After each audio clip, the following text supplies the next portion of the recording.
Hey guys, welcome to the channel and to my first Sims 4 speed build video. So when I first went into this one, I wasn't really sure what I was building. So I knew that I wanted to build quite a small house, probably single story for 1 or 2 Sims. And then as I started putting walls down, I was liking the idea of it being a bungalow with a bathroom in the middle and all the rest of the rooms around the outside. So the layout that you can see now is pretty much what I thought the build was going to end up like when it was finished, but it did not end up that way. It somehow morphed into a 2-story build with 3 bedrooms, so there's 1 teenager's room and 1 toddler's room, and it's got a kind of classic family suburban home look to it, so it's nothing too fancy but also nothing too shabby. So I think my building process is a little bit backwards compared to other players that I see doing speed builds on YouTube.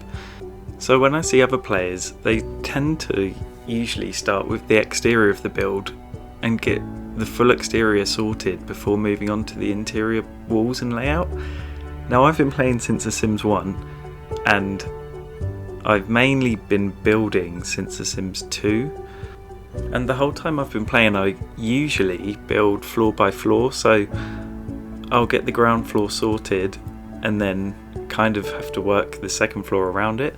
So I know that's probably not the most efficient way of building, because it ends up meaning that I have to go back and tweak everything that I've already built, and then I'll go to the outside of the build, tweak it again, go back inside, tweak it again, and so on. So because of this, I ended up having to cut out a lot of the exterior decorating, because it took me so long just to decide on what colour I wanted it to be, how I wanted the roofs to be, what doors and windows I wanted to use. It took me so long. So don't worry, I have trimmed down the video a bit so you don't have to sit through all the tedious parts. But I do a comparison shot, so you do see the before and after of when I tweak the outside of the build. So I did also split this build into 2 parts. So this part of the build just shows you the exterior and the landscaping, and then the part 2 video shows some more interesting stuff when we move on to the inside of the house. So you can see I'm starting to get started on the roof here and I'm not really sure what I'm doing, I just kind of make it up as I go along, but I'm pretty sure that's what most people do in The Sims 4, because the roofs, although they look good when you tweak and tweak and tweak them, they take a hell of a lot of tweaking. So I'm going to save you the boredom of sitting through all that, and we're going to skip ahead a little bit to when I finish putting a bit of the roof on. So the house is starting to look a bit more like a house and less like a big empty box. So now I just start going around covering all the walls in white paint just to make it look a bit more like a blank canvas, so I can start deciding on what I want this house to look like. So I'm also going around putting some plain white windows down. So these aren't the windows that are on the final build, but they're just kind of placeholder ones. And I just put these down to get a feel for what the windows look like and also what the lighting looks like inside the build. So I usually check it from the inside and then I go to the outside to see what it looks like from there. And then once I move on to actually furnishing the house, I usually then have to go back and tweak the windows even more just to fit around the furniture. So like I said earlier, there's a lot of tweaking involved when it comes to my builds. I'm sorry. So now that I'm just putting these final touches onto the basic layout of the house, I say final touches, this is nowhere near finished yet. But I suppose this is a good time to tell you a bit more about me. So like I said earlier, I think I've been playing since The Sims 1. And I've owned pretty much all of the expansion packs. I think the only packs I haven't had were a couple for The Sims 3. So I didn't have Into the Future or Island Paradise, is that what they're called? But other than those 2, I think I've owned every pack. Except for obviously Journey to Batu. Oh, and I don't have Nifty Knitting yet, because I'm not really that interested in it, but it does have the hanging plants, so I'll probably end up getting it at some point. But yeah, I've played The Sims 4 since it was released. I've been building since it was released. I actually uploaded a few speed builds a couple of years ago, but I didn't have a voiceover on them, and they were pretty boring videos, to be honest, so they got deleted. And now I'm back because I thought I love building in The Sims so much, I might as well share it with the world and see if they like it too. But anyway, back to the video. So you can see I'm now trying to sort out the roof a little bit more. There was that little bit sticking out on the front, and the whole time it was there I was thinking, why doesn't this look right? And at the same time I was thinking, it doesn't look right because it looks completely wrong.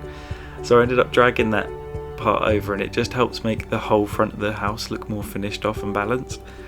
So I'm really pleased with how that bit turned out in the end, and you can really see now how it's starting to look a lot more like just a classic suburban house, really. Well, I say that, I'm not really sure what features they have. I just kind of make it and I think that looks like what I imagine a classic suburban house to look like in my head. I have no idea if they have balconies like this, but I just think it looks good, so I did it anyway. So I'm moving on to the deck in here, and usually in my builds I get a bit carried away with the garden, so I thought this time I'll try and tone it down. They're just going to have a nice little chilled out decked area, maybe with a barbecue on it, but nothing too fancy. And in the final build it's still not fancy, but I do drag it over so it's the same width as the rest of the house. So again, that's another part of the build that ended up nothing like how I'd imagined it in my head before I started building. But after lots and lots of tweaking, I get there in the end and it ends up looking a bit more balanced with the rest of the house.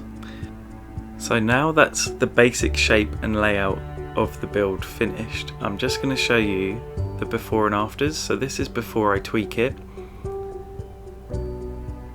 and this is after. So you can see I've added a lot more detail to the roof with the chimneys and the extra window up there.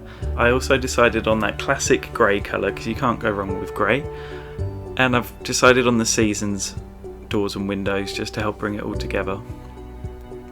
So moving on to the landscaping now, and I do really enjoy landscaping in The Sims, but I do also find that it can really make or break a build. So if you get it right, it can look really, really good.